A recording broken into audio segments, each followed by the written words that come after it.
News Channel. Thank you for joining us this Saturday afternoon. Well, this week saw the Constitutional Court delivering a ruling on the private cultivation, possession and consumption of cannabis. In what some see as a landmark judgment, cannabis use is now legal, but it does raise some questions. One of which is, do employees now have to reconsider how they deal with personal cannabis use by its employees? Is it business as usual, just like dealing with smokers for cigarettes, for example? Peter Ndoro spoke to law expert Londeka Dulaze from Hogan Lovells to unpack some of the implications for employers. This Constitutional Court judgment, a lot of people are very excited, but is this something that employers really need to look at? I mean, does it change employer legislation? Absolutely, Peter. Not necessarily employer legislation, but employers definitely, in light of this judgment, need to consider changing their policies so that the policies can deal with this issue decisively. And they, so for example, a lot of employers already have policies for against drug use and substance use. So now those policies need to be re-looked at so that they can deal with this issue of cannabis. So for example, employers need to expressly set out that the workplace is not a private area. The workplace is a public area, and therefore you are prohibited from using, cultivating or being in possession of cannabis in the workplace. All right, so what if it's in my bag and I'm going to use it at home? Do I have to leave it at security or something like that? Because that's possession. That's possession, absolutely. So that's why I'm saying that possession, cultivation, or even the use in the workplace is not permitted. So employers need to set that out in their guidelines or in their policies to say that even if it's in your bag, which is your private item, the workplace, because your bag is going to be in the workplace, that possession cannot be allowed. All right, so one of the things that we're struggling with to understand is it's all private. Mm-hmm. It seems inconceivable that somebody could actually sell Dagga. Well, yes, definitely. So remember, the Constitutional Court judgment said that now adult individuals can use it, they can possess it, and they can cultivate it. But it's still illegal to sell marijuana. It's still illegal to deal marijuana or cannabis. All right. So getting back to the workplace, I remember when I started working at South African Airways, they tested me, and for marijuana in particular. If it is not a private place and if it's not legal, then surely the employer can still test that you are not intoxicated with marijuana at the workplace. Yes, nothing prevents the employers from running medical tests, subject that it is consistent with Section 7 of the Employment Equity Act.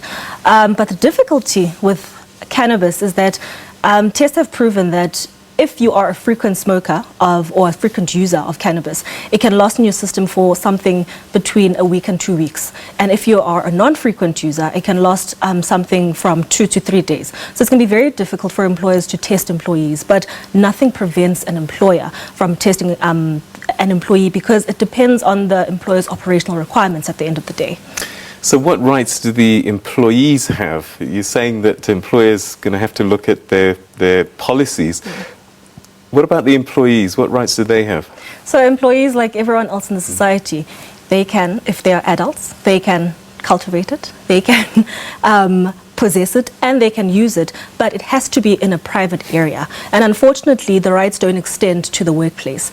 But an employer's policies and guidelines must be very express and specific to say that it is not allowed in the workplace. So an employee at home, you can do whatever you want, as long as if it's not in front of minors and it's not in front of non-consenting adults.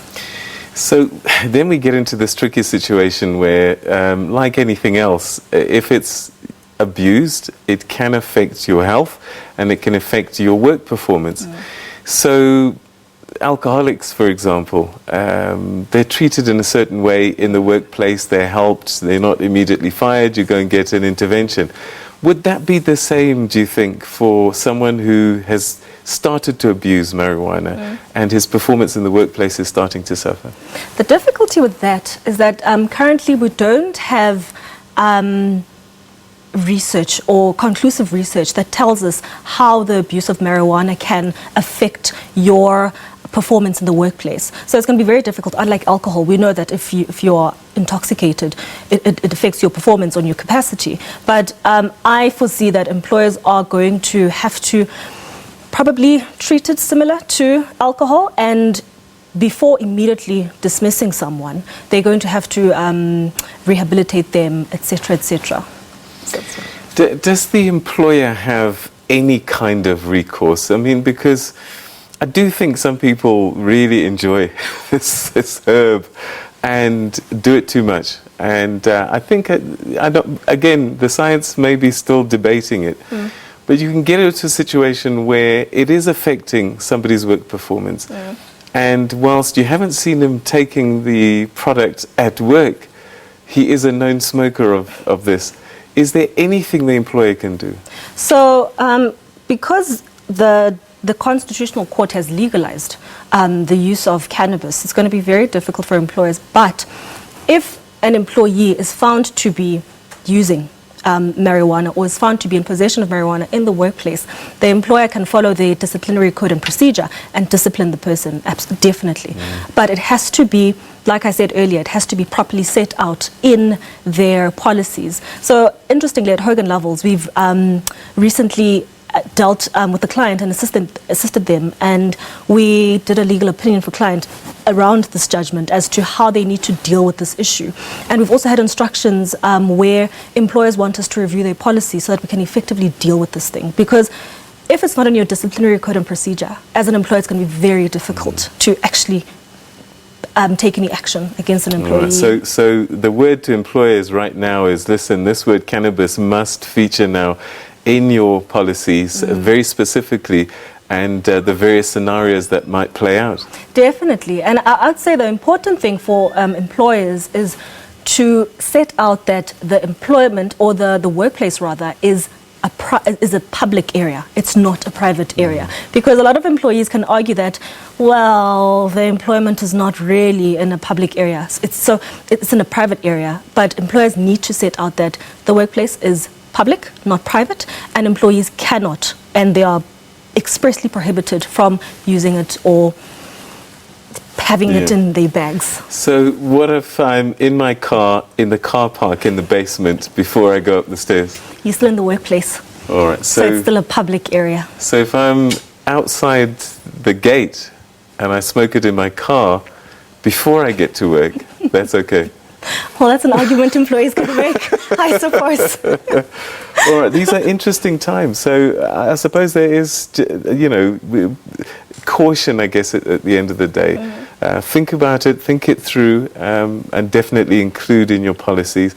And also, employees really need to sort of think about their rights around it and what they're allowed and not allowed to do. Definitely. So for employees shouldn't now automatically think that they can smoke it in the workplace, because, like I said, the court still said that it has to be for private consumption and in a private area. And employers should set out that the workplace is not a private area, it's a public area. All right, one last question. What if a doctor says you must take it for medicinal purposes 4 times a day, 3 times a day, whatever? Can that person get a medical exemption and go and smoke it in the smoke room, for example? I guess it really depends on the employer's operational requirements. So, for example, in a mine where there's zero tolerance for any substance abuse, that it would be very difficult for the employee to rely on that medical certificate. So it's dependent on the circumstances around the workplace.